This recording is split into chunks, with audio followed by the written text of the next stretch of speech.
aja. Sini aku kasih tahu menu party yang sesuai buat kamu yang lagi meriah. Sambil nunggu kaldu ayamnya jadi, kita bikin minyak bawangnya. Pakai minyak goreng, minyak wijen, bawang putih cincang, dan bawang bombay. Masak di api kecil. Masukkan bakso ke dalam kuah kaldu yang sudah jadi. Kasih saus tiram dan kecap asin sesuai selera. Diratakan, lalu masukkan minyak bawangnya. Dikuder-kuder terus tutup 5 menit. Sambil nunggu baksonya matang, kita tumis tahu yang dipotong dadu. Kemudian masukkan tahu dadu, aduk merata. Tutup 5 menit. Wanginya kemana-mana. Dijamin semua suka.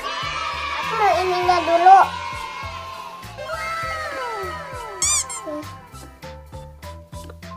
Huh?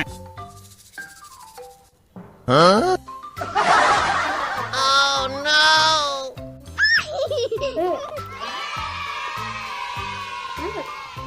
Udah pakai kuah.